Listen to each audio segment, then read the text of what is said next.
All right, hello everyone, and welcome to Unit 6, which is on thermochemistry. Today we are diving into 6.1, which is on endothermic and exothermic processes.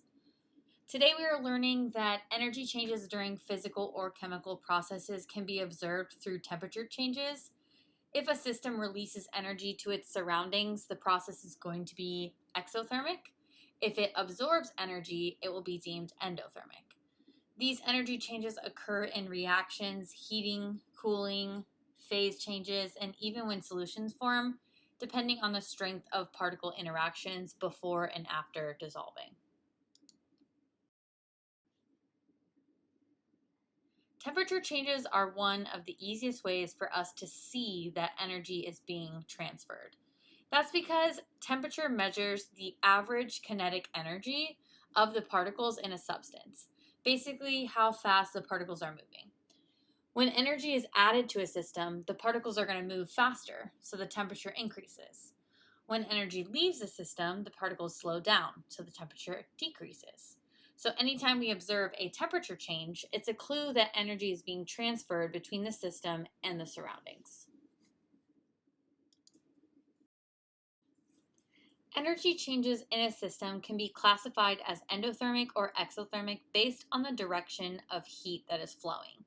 In an endothermic process, the system absorbs energy from the surroundings, so the surroundings lose heat and may feel cooler, and the enthalpy change is positive. In an exothermic reaction, the system releases energy to the surroundings, so the surroundings gain heat and may feel warmer, and the enthalpy change is going to be negative. The key idea is that we can figure out which type it is by watching what happens to the surroundings, because energy is always being transferred between the system and everything around it. Now, when a chemical reaction happens, energy is always involved because bonds have to be broken and then new bonds have to be formed. Well, breaking bonds requires energy to be absorbed, so that part is endothermic. And then when new bonds are formed, that's going to release energy, so that part is exothermic.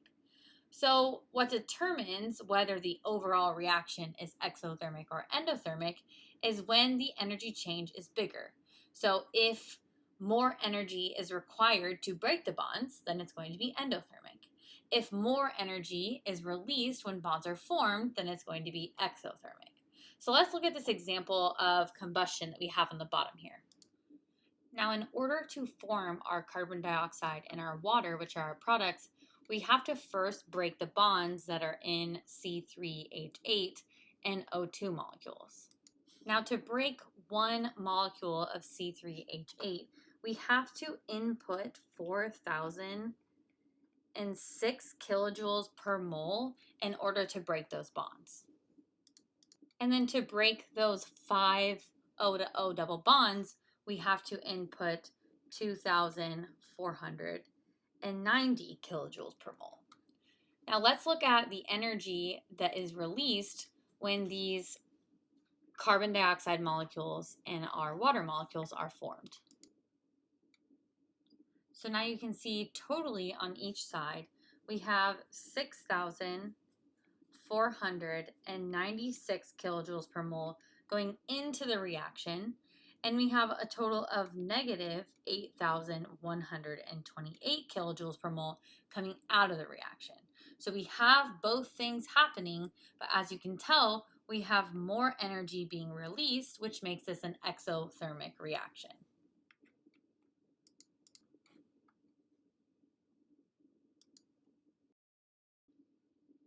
In an endothermic reaction, the system absorbs energy, usually as heat from the surroundings. Because heat is being pulled into the reaction, the surroundings often feel cooler and the temperature around the system can drop. This happens because the products end up with more stored energy than the reactants. So the energy has to be supplied to make the reaction happen. A good example of this is photosynthesis, where the plants absorb energy from sunlight to convert carbon dioxide and water into glucose and oxygen.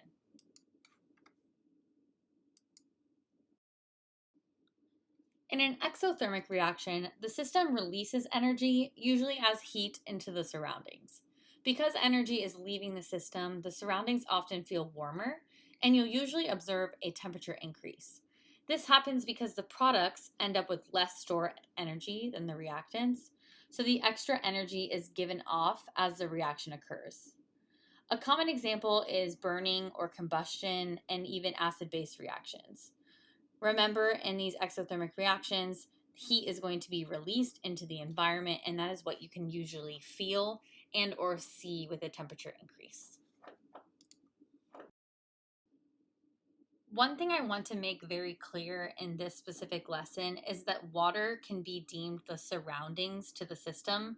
So for example, if we are dissolving sodium hydroxide in water, sodium hydroxide is the system and water is the surroundings because it's surrounding the sodium hydroxide.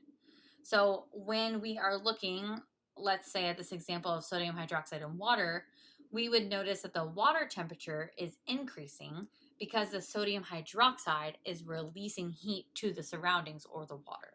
So then you would feel that beaker getting warm or hot, and you'd also see a temperature increase in the thermometer. So heat flow is going to be from the system, which is the sodium hydroxide, into the surroundings, which would be the water. So don't get confused if you see a question about the water or a mixture. Remember, that is the surroundings. The system is the individual particles that you're looking at. So let's dive a little bit deeper into solvation or dissolving something in a solvent, which is typically water. Let's use an example with sodium chloride. When an ionic solid like sodium chloride dissolves in water, the overall energy change depends on a trade-off between energy being absorbed and energy being released.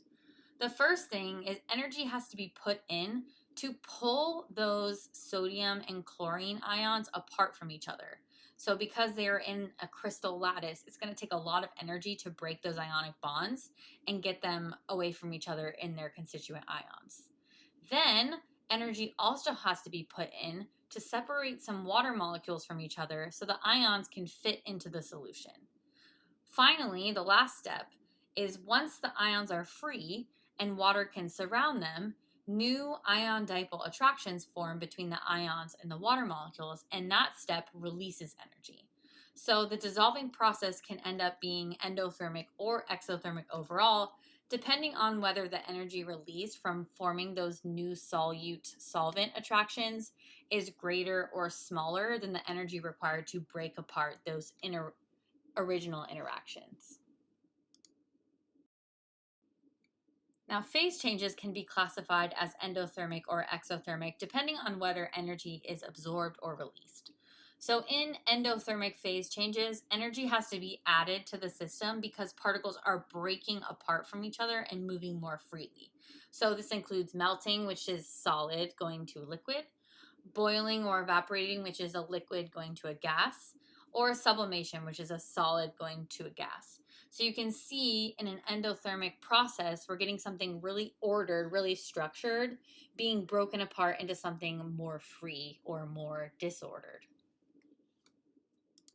In exothermic phase changes, energy is being released because particles are coming closer together and forming stronger attractions. So this is going to be going from something with less order to something with more order. So going from a liquid to a solid, or a gas to a liquid, or a gas to a solid. You can see we have particles that are further apart coming closer together and forming stronger connections with each other.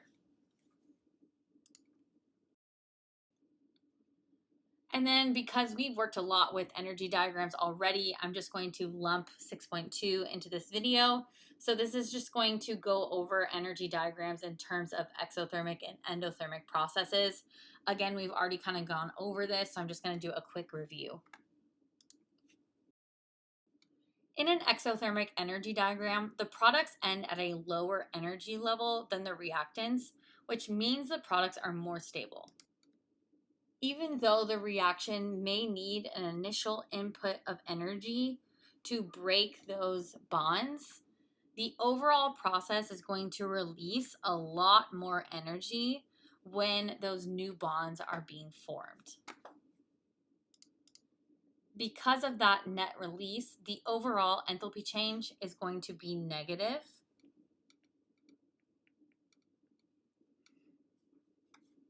because we are releasing energy into the surroundings.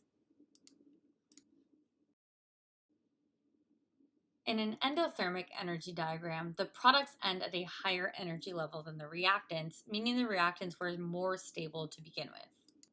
Even though energy is being released when those new bonds are being formed, this reaction requires more energy to break the bonds of the reactants than it gives back. So the system has a net absorption of energy, which is an endothermic reaction, and that's going to give us a positive delta H.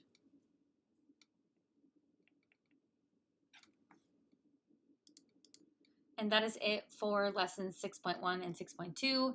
It was overall a review for you, but I hope you gained some information so that we can go into the rest of this unit with a solid foundation. Comment below if you need any help with anything. I'm happy to respond and help you out. Have a great day. Bye.